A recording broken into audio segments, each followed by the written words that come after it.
ሐረር አባቴን እየቀበርኩ የሚስቴ ሞት ተነገረኝ። እንደዛም ወዶ አባቴ እንደዛም ወዳት ልጅ ናት ሚስቴ በአንድ ቀን ነው የሞቱት። እና በአንድ ቀን ነው አባቴ የሚስቴ መሞት አያውቅም፣ ሚስቴ የአባቴ መሞት አታውቅም። እና አባቴ ሐረር ነበረ። እሱን ላስታምንት ያው ኮማ ውስጥ ገብቷል። እሱን ላስታምንቼ ሚስቴ በጠና ታማለች ደግሞ አዲስ አበባ ወደ አዲስ አበባ እንድመጣ ተደረጉ። እና በአንድ ሌሊት ተመልሼ እንደገና አዲስ አበባ መጣሁ። አዲስ አበባ መጥቼ ሚስቴን ሳያት ማመናቃት ጠዋት በሰላም የተለያዩት ሚስቴን ሳያት ማመናቃት እዛው እንደሆንኩኝ አባት ሞቷል ለቀብር ነው ተባልኩ። እንደገና ተመልሼ ወደ ሐረር ሄድኩ። ሐረር አባቴን እየቀበርኩ የሚስቴ ሞት ተነገረኝ።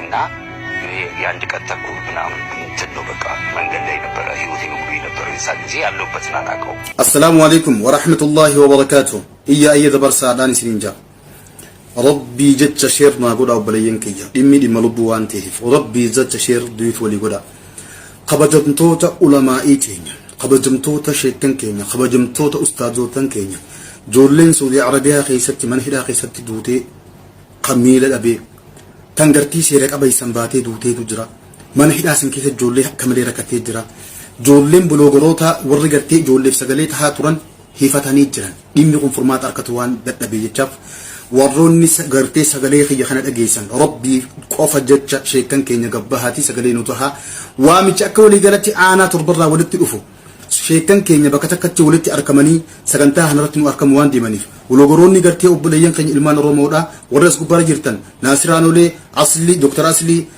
maakii oro reedi mubarak musamma munir warroonni gartee sagalee ta'uu dandeessan kun hundi keessanuu rabbii irratti nu argama waamicha obbolummaa isinii dhiyeessin sheekan hedduutu irratti argama waan ta'eef akkasuma warroonni gartee biyya alaa keessatti argamtan doktor nuuraddiin suleedha inshaallah sagalee kanarratti seenee nu dubbatee jira أمريكا أستراليا كندا بيوت غرغرة جرتن دولة غرا تيوتراتي في غرا فيسبوكاتين هاشتاج دان أكن قلنا كنا ربطن خبزا في جلالنا سنغافنا نمني ربي في قياك عمتي أمنيو وقان غرتي خال وليان وتاتي قيا سكنتان كنجرتو أكمنا نورتين بن دوبا نمني ربي أمن أكمنا نورتين بن أكيرتين وأركمتن إجبات إس مراد أكبون وان كان شكن لين غرتي سكنتاوان كبني ربي جاء وياسن جيما نورتين تبتنا يو نبرت اللي أركمو نبرت اللي فو قجيب تنتاتي قرو ما نقف كان نورتهم بننين وقرتي خبزان سنغافنا خيسبتو جولين بيا عربا خيس جراتن إسينيني نمني حدون داو أتماجر سجنتان تون سجنتا قرتي أوبرين كيسين دينم تقول لي إن رحنا فينا أين سنجت شباب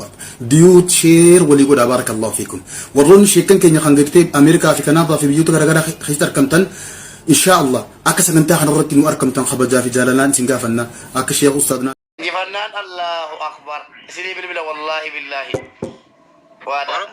oromo dhageettan kan namni mubee biran dhaabanne injiraare injiru akkasii jabaadhu lafeetii jabakka oromoo si jaalatti kama dhugaa si jaalatti ati dalagaa kee akka rabbi sirraa jaalatutti dalagi akkanumatti nuti iyyuu maaliifi wanni akkana siin jennuufi nama garii osoo taate mana isaan seennu waliin hinaasoynu uukama oromoodhaa qabda madaa kenna ila madaa kenna waan madaa wayiitu nu jira beeki madaa wayiitu nu jira akkuma mudawwara uffanne kanaan sabboonaadha lafeetiyya madaa wayiin nu jira waan kaleen daganne dhiitama kaleen daganne saniif masoo hedduu harkaa nu fuudhaa jirta namni akka nutti hin kolfine godhaa jirta aduwwiin keenya akka nutti hin kolfine godhaa jirta abshiin si bira jirra assalaamu alaikum warahmatullahi wabarakaatu وعليكم السلام ورحمة الله وبركاته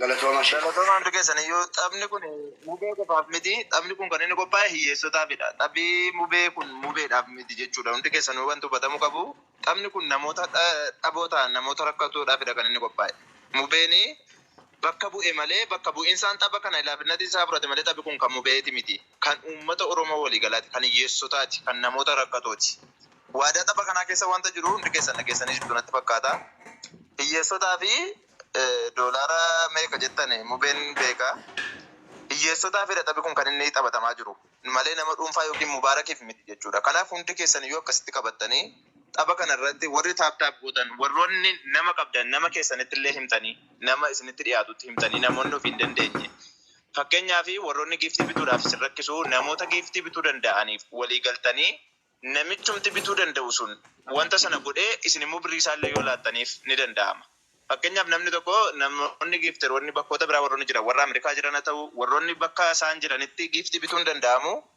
Leenci tokko meeqa akka ba'a fakkeenyaaf doolaara meeqa akka ta'e walii galameellee birrii isaa nama sanaa galee bitamuu ni danda'a. Nama sanatti maxxanii namni sun ajajamee guyyaa sana irratti argame namni sun giiftii sana fidee laatee isin immoo birrii isaa kennuuf ni danda'ama.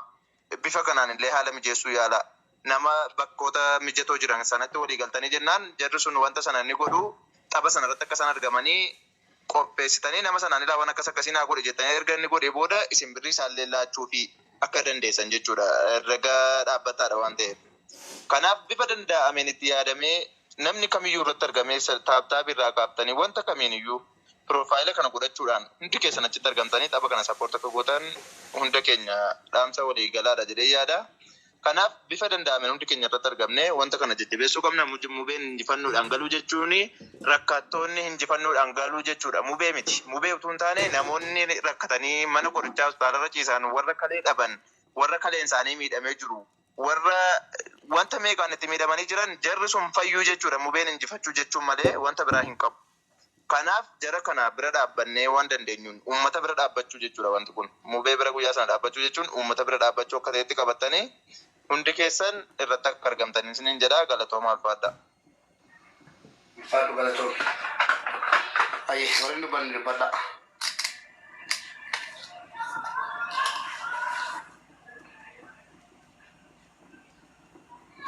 Dubbadha warri dubbanni. Yoomi warri jettan gaafa 20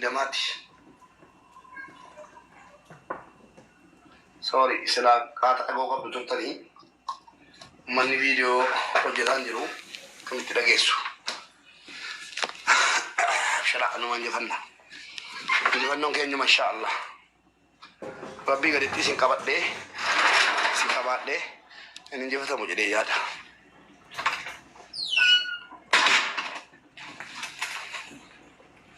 Dubbadhaa warri dubbanne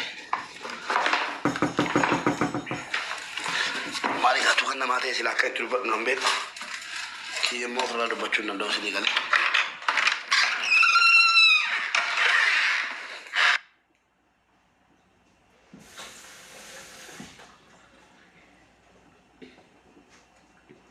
Ijaarsa jarattiin jarri kun wal ijaaranii wanta hunda godhaa jiran ni argina. Hundi keenya bakka bakkatti seennee ilaalaa jirra.